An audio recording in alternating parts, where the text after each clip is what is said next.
Hey everyone, welcome to episode 7 of the Loner UIM. Last episode we earned 500k to ensure the pet we got the episode before, and now I want to finish getting the goals that I was working on when I got it, with some revisions, such as higher fletching, fire making, and magic than originally planned. However, I won't be getting symphony crafting just yet because I realised that to do so, I need to mine every cell of ore for thousands of tiaras, which would be best done with a better than steel pickaxe, which is tough enough to obtain that I want to get it after killing crazy archaeologists. But nonetheless, this is going to be a massive skilling episode, but skills pay the bills. But anyway, on to the episode. Since I'll need to get a lot more thieving, magic, and fletching XP anyway, I figured I'd make another 500k by making and hierarchying longbows in case I need the money for anything else. And for that we need more nature runes. And that's 2,225 nature runes, just enough to get me from 56 to 62 magic in order to use these blood runes for wind wave. I'm going to be able to go make longbows and AFK them.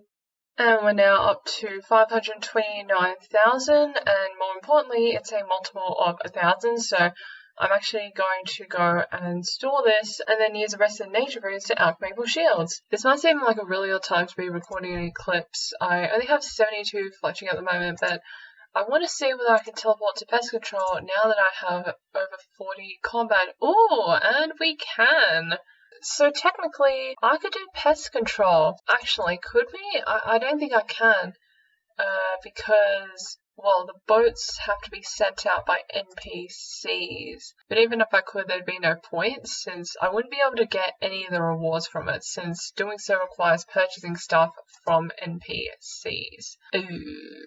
I definitely have not one minor little detail. The fact that the only way off this island is by a boat driven by an NPC, so, I'm just gonna leave now and go back to chopping my maples. And that's 60 magic, and even though I can't really use any of those spells, I had completely missed 59 magic for Fire Blast. And that is 62 magic. I can now cast Wind Wave, which means I can finally use these blood runes that I got from Ankus once I start killing crazy archaeologists, though it'll be very far away. But now that I'm done with my nature runes, I'm actually not going to stop there. I still want 61 thieving as per our goals from last episode. If my calculations are correct, I should get enough nature runes to get 66 magic, which will allow us to enter the wizard skill. I just realized as well that I should probably get 68 magic instead of 66, because I think one day I'll be able to enchant, I think it's Dragonstone jewelry. Yeah, there we are at 68 magic, because I'll be able to get crystal keys to get dragonstones to make dragonstone jewelry once I get a high enough crafting. So I should probably aim for 68 instead of 66, but I will go for 66 first since it is far too many nature runes to do so.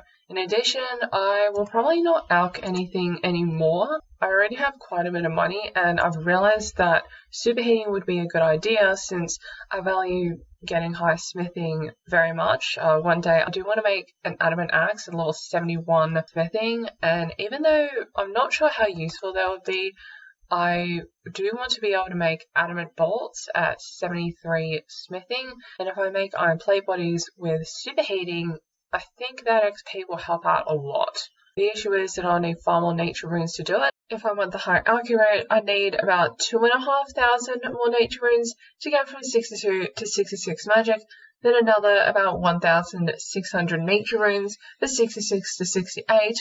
But if I want the superheating route, I need to thieve, I think it's 945 more nature runes overall, which would take an extra 4.5 to 5 hours to thieve, depending on my level of focus.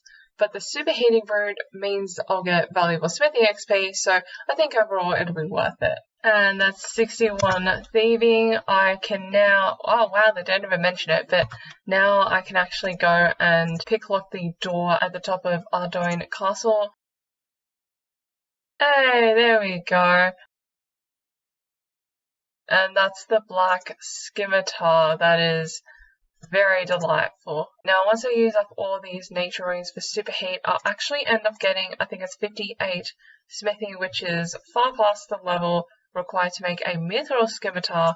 However, I figured that I'd test the black scimitar since I figure that if the black scimitar does an alright job with what I want to test, then obviously the mithril scimitar, which is better, will do an even better job. Okay, so it's not nearly as good as a rune longsword, but that makes sense. Okay, so it's a little bit harder to hit these guys than the fire elementals, but it's not terrible. And for a rebuild, pretty solid. And the 65 thieving, I can now thieve from spice stores, which might actually prove useful later on.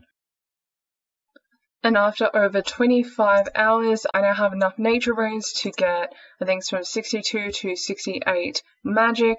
I did originally intend to get a little over 5,000 of them, but after some recalculations, I realized that if I alch whatever iron plate bodies I make, I'll need a lot fewer nature runes to get 68 magic. However, this means that once I start smithing, I'll need to juggle a hammer with each inventory to maximize plate bodies made per inventory, which is totally fine, since if I happen to lose a hammer, it respawns in the mudlode mine nearby. And I was originally going to go back to fletching and firemaking after getting all these nature runes, since that way I could alch my rune axe to free up an inventory space for smithing, but I figure that it's better if I use all these nature runes now. That way I can drop the nature runes, the coins, and the fire stuff all at once, which means more free inventory slots when training, fletching, and firemaking. Oh, whoops. Oh yes, there it is, the steel pickaxe. That took 79 kills, almost as dry as last time, but that's very nice. I did pick up a leather body along the way, which I actually use as armor, but I'm going to drop that. And also, I got some coal and iron, which, let me see, yes. Oh, hopefully this makes it into steel. Yes, it does. Delightful. Alright, let's get to smithing. So smithing will be the same method as last time, except I'm dropping the hammer, and then I'll come pick it up once I've mined a full inventory of iron. Oh, I just missed 51 smithing, by the way. Now I can make mithril axes. So I'm a little under halfway there, and I get a medium clue from a geode, which I'm pretty sure I can do. Wait. I just passed this flower field and I examined the blue one, and you don't see that many of these. Oh no. Okay, please don't tell me the yellow. Okay, maybe these red ones. Hey, at least that's better. Oh wow, wait. Well, at least relative to its location, there aren't that many yellow ones. Wait, there's a whole patch over here! Next step. I literally traveled for 6 minutes to get there, and in order to get back to Dwarven Mine to keep on smithing training, I'm gonna have to wait another, 13 minutes until I can do so. Well, I'm in Sears Village already, so I might as well train some fletching while I wait for the cooldown. Oh, there's 55 smithing. Oh, that'll be awesome if we ever need to rebuild. We can do that instead of getting the black scimitar. And that's 66 magic. I can now enter the Wizards Guild. The reason why I went into the Magic Guild isn't because I can actually buy anything from these shops over here. It's actually because there is a bunch of portals on the second floor, which go to a bunch of different places. Okay, so the west one goes to Sorceress's Tower. South one goes to the Dark Wizard's Tower, and the east one goes to the Wizard's Tower. I don't think this will be super useful since each of these locations have minigame teleports pretty close to them, but I can get to these portals pretty easily by taking a canoe up to Clan Wars, using the Castle Wars portal, then running to the Wizard's Guild, so it might be useful for clues if the minigame teleport is on cooldown. Since these portals don't specify which location they go to, I think the way I'll remember it is geographically. Of the 3 locations they go to, the Sorcerer's Tower is furthest west, so it's the western portal, then the Dark Wizard's Tower is central, so it's the southern portal, and the Wizard's Tower is the furthest east, so it's the eastern portal. Bit of free smithing XP on the way back. That's not bad XP, that. And that's 59 smithing. I think this is... Oh, now I can make mithril grapples, but this will be the final smithing level I get on the way to 68 magic. And after about, I think it was 9 or 10 hours, there is 68 magic. Now we can enchant Dragonstone jewelry, because it is possible to obtain Dragonstones from crystal keys. Oh, that was an extremely long grind, including thieving the nature runes. That was a total of 35 to 36 hours, but oh, that was ridiculous. And I also earned 276,000 GP, so yeah, that's plenty of money for, I don't know, if I ever need it for anything else. I'll finish up this inventory really quick, as much as I can anyway, and then I will clear my inventory. Alright, and that's the last of the items made, and that's all my nature runes gone. That's also all my iron bars used, and I just made this because, I don't know, why not, since I'm going to drop everything anyways. Oh, and I could also drop the fire stuff. Oh, that's fantastic. Yeah, so once I deposit this GP, I should have quite a bit of inventory slots free, which will be really, really nice. Alright, that's all the money deposited, and I'm officially a millionaire. Alright, and finally we can get back to fletching. But I'm also going to drop the air stuff, unfortunately, because I value that extra inventory space for an extra maple shield more than I value keeping the air stuff for now, especially because I can get it back fairly easily with a rune longsword. Even though it would probably take me maybe an hour or two to get it back. But I think it was last episode where I said that for each shield you can make, it saves you having to drop a lot of inventories worth of shields later on. So especially given that we need to more than double the amount of fletching XP we currently have total in order to get to 82 fletching, I think overall this will be of benefit.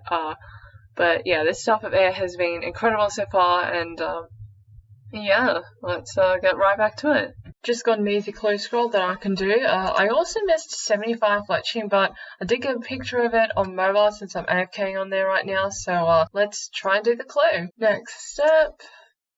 Got a clue scroll that I can do. Currently 10k away from 77 fletching, so it's been a little while since I've gotten a clue. Let's see if I can do it. Can we do the next step?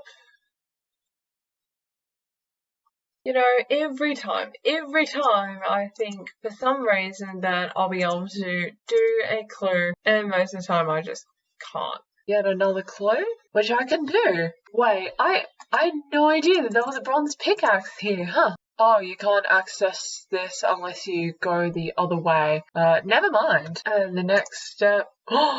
Oh, that was a casket, and the reward is terrible. There are some earth runes though, so I might take the time to pick up some body and water runes, because why not? Cursed every scorpion under the sun with those runes. It's got 79 fletching. Now, you might be wondering, why am I stopping here? I actually want to quickly test something. I've been thinking a lot about crafting and whether getting 70 crafting through making silver tiaras, which is ultimately a free-to-play method, is really the best way to go. Even though I'd be doing it in a members area, I was wondering whether a members exclusive method, such as glass blowing, would be possible. So I've come here to Releka. I grabbed a glass blowing pipe from the house in Herminster where you talk to Grandpa Jack for the fishing contest quest, and a bucket from just near the flax fields, and I want to see if I can fill this bucket up with sand from Releka, since the locals typically get pretty angry if you're not a Fremnik there, so... Wait a second. What? Oh my goodness, there's an iron pickaxe spawn here. And there's nature rune spawns here that you can telegraph, and a sapphire? Oh, I had no idea. Yeah, so this is just in Releka, just past the mining area. Also, something I'm wondering is that even if I manage to get past the barrier of use the sand pit and then somehow manage to use it, would I be able to use the furnace here to smelt everything, or, well, in this case, make everything into molten glass? And then from next may use this furnace, and the pottery oven, and the spinning wheel for flax, even though there is flax literally right there. Okay, it's quite far from the spinning wheel, but still. And the pottery wheel, and the anvil. Interestingly enough, you're still allowed to fish off the piers in Releka. I guess they don't value their fish as much. And after way too many hours, there is 80 fletching. I can now make magic short bows, which is absolutely amazing. This level, I think from 74 to 80 fletching, it took me about 12 to 15 hours per level. It was around 14 to 18k XP per hour, depending on my level of focus. So 74 to 80 fletching took about 75 hours. Now I'm going to take a break and train fire making to level 80, but before I do that, there's a couple of things I want to test. Making a tiara, killing air wizards for the air talisman. Oh, no way, I got a first drop. That's a 1 in 20. I'm going to test to see... Oh, okay, so we can get into the altar, but can we make air talismans without having completed rune mysteries? Uh-oh. Uh-oh. Uh-oh. Oh, no. Oh, no. Well, I was really hoping that wouldn't work. And considering that my hope is that I'll be getting at least 70 crafting through tiaras, that is at least, I think from 46 to 70 is like 12.7 thousand tiaras. Okay, 12.7 thousand tiaras times 25 XP per air tiara, that is 317,500 runecrafting XP. I have no idea what level that is. Well, it's over 60, I'll tell you that much, so oof. The worst part about it is that if I decide to somehow train this way, not only will I have to contend with constant 1 in 20 drops of air talismans from a monster, but I will also have no chance of getting a runecrafted pet, which is probably the only redeeming part about this entire thing, because... Oh, no, okay, I'm leaving. Oh no, okay, so I was just going to try and kill, Zamorak crafters to try and, get unnoted pure essence so I could test whether I could runecraft at the Urania altar. Okay, I legitimately had no idea that there was, like, a crack here. That's for the, long route, and that's pretty cool, actually. Okay, this is like literally the second Zamorak crafter I've killed, but I find that at least the ones here, well, the one here already has a pretty wide wandering range, and a lot of the time you'll end up with the Zamorak, well, you can't see him now, but the Zamorak ranger will just come by and KO you out, so will the cave lizards, so I think even before I finish testing this out, I already know that if I try and... Oh, there's Zamorak Ranger, but I already know that trying to farm essence from these guys is going to be super unviable. Oh, there's another one. Beautiful. So it looks like we just need to outlast the Ranger's 10-minute de-aggro time, and then we are good to kill the crafters freely. Oh, just got an attack level from this. Lovely. Oh, great. I wandered out of the zone in an attempt to hunt for Zamorak crafters, and everything has re-aggroed me. Oh, no way, we actually got it. Oh, we finally got the drop. Oh, okay, let's, alright. I'm really glad I didn't die to the, to the ranger that re-aggroed me, but there is the pure essence, unnoted by the way. There are actually tons of monsters which drop noted pure essence, including minotaurs. Oh, just going to kill you out of courtesy, but yeah, I actually can't unnote any noted items because the only way to unnote them is to use them on NPCs, because they're the ones who know how to exchange pieces of paper to actual physical items, and I can't do that myself, so I can do that too. Well, now we know that I can definitely do this at the Urania altar. Nice. But what's not nice about this is the fact that it literally took 30 crafters. I think it's a 1 in 10 drop for 3 pure essence. So yeah, again, monster drops are pretty inconsistent. The air wizard, I got super lucky. Normally it's a 1 in 20 drop, and I got it literally the first kill. So There'll be long periods of time where I just don't get talismans at all, but it is far less dangerous than killing Zamorak crafters because the crafters are surrounded by ranges. It's probably taken me 25 minutes just to kill 30 of these guys just because of how long it takes for them to spawn, how far they wander, how quickly they wander that far the moment they respawn, their inconsistent spawn locations, and of course the aggressive Zamorak rangers and mages which cause you to lose your de-aggro status the moment you wander. I think it's about here? Yeah, something like that. Yeah, and this person was really sweet. He asked me whether I was okay because I was just standing there doing my explanation, but no, he was super cool about it. So yeah, shout out to this guy. Cursing cows and slaying them. Well, okay, never mind. By the way, I didn't realize until just now, but I literally got so wrapped up in the horrors of runecrafting that I totally forgot to make a magic shortbow, but that's okay. I'll just do it once I get 82 fletching. And after another maybe 30 to 35 hours, and on the last one, there is 82 fletching.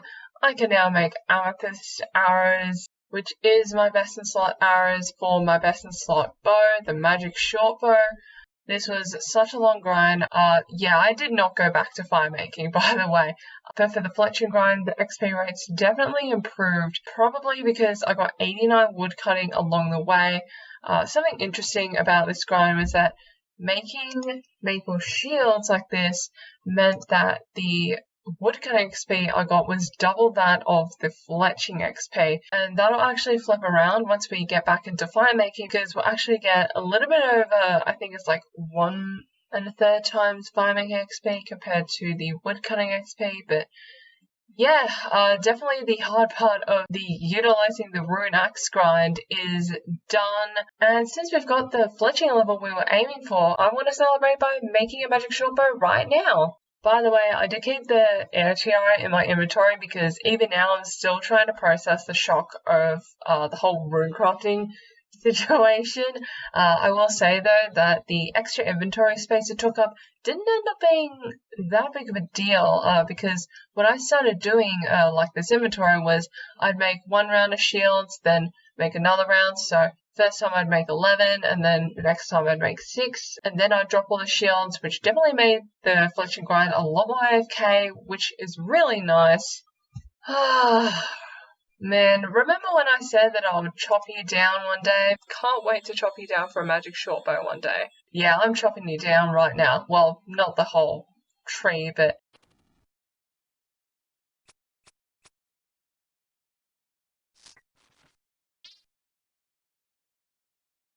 oh, that is what we did all this for, the magic shortbow, and maybe one day, if I get the mining and crafting levels for it, I'll be able to replace these arrows with amethyst arrows. Alright, and now I can finally get back into the fire making grind. I was going to go back to teaks for fire making, but I think with such a high wood cutting level, I should be able to chop maple logs pretty quickly. And I think if I burn maple logs as opposed to teak logs, I think it'll save me about maybe 1,000 logs, which is actually pretty significant since fire making is pretty click intensive, which would have been better if I'd actually remembered to get a tinderbox. I'm actually in the middle of editing right now, which is why I've briefly switched over to magic trees. Okay, I just realized that there's flax here. I could have just picked the flax here to make the magic shortbow, but never mind. But yeah, let's get back to it.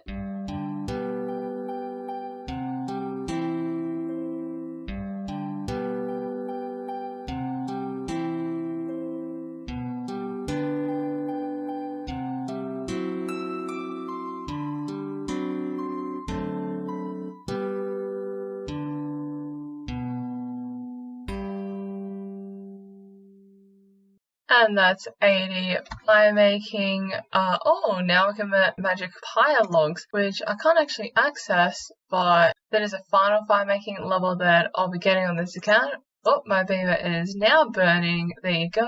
But yeah, that is all the fletching and fire making and wood cutting done. Those stuff look so nice. But this is honestly such a relief to get all those levels done. 75 to 80 took about 35 hours, so it honestly wasn't really that bad, especially when compared to fletching. And with that, I will be saying goodbye to the rune axe. Thank you so much for everything you have given me, but now I'm done with fletching by making a woodcutting, hopefully forever. We'll see about it in the future. And yeah. And that'll be the end of this episode. We got all the levels we were looking for and unlocked a bunch of stuff, most notably the magic shortbow, 80 fletching, amethyst arrows at 82, well, part of it, the wind wave and enchanting dragonstone jewelry at 62 and 68 magic, both the black and mithril scimitas at 61 thieving and 55 smithing in the process, and the realization that we can train runecrafting without having completed the Rune Mysteries quest. However, after some thinking, I will not train runecrafting. It is little use even on this build, since magic runes via runecrafting with unnoted essence drops is slower than picking up rune respawns. The only magic runes craftable can be obtained faster through said respawns or the outdoor nature chest, and training runecrafting via tiaras would extend this 70 crafting grind for over 2,800 hours. Just to get the talismans, not counting mining the silver, making the tiaras, crafting the tiaras, and travel time. Even if I only train to 44 runecrafting, just 54 crafting by the way, it will take over 350 hours just for the talismans. Hundreds of hours for nothing but turtle levels. Hours that I could use to do PVM instead. I apologize if this is disappointing. I did think of polling it, but I also know that I wouldn't have fun if I did end up having to do it, and I'd much rather spend my time on more exciting goals. However, let me know what you think in the comments below. If there's some method I've overlooked, I'll look into it, but yeah. Ultimately, I won't be training runecrafting, even though it's possible. And on that note, thank you so much for watching this episode. I'm not sure when episode 8 will be out, hopefully by the end of January. I was hoping to release episodes at least fortnightly, but I've been doing in-game testing recently, which means I can't progress in the main game, so I don't have many clips, but I'll do my best to get it out in a reasonable-ish amount of time. But regardless, I hope you enjoyed this episode, and I'll see you guys next time.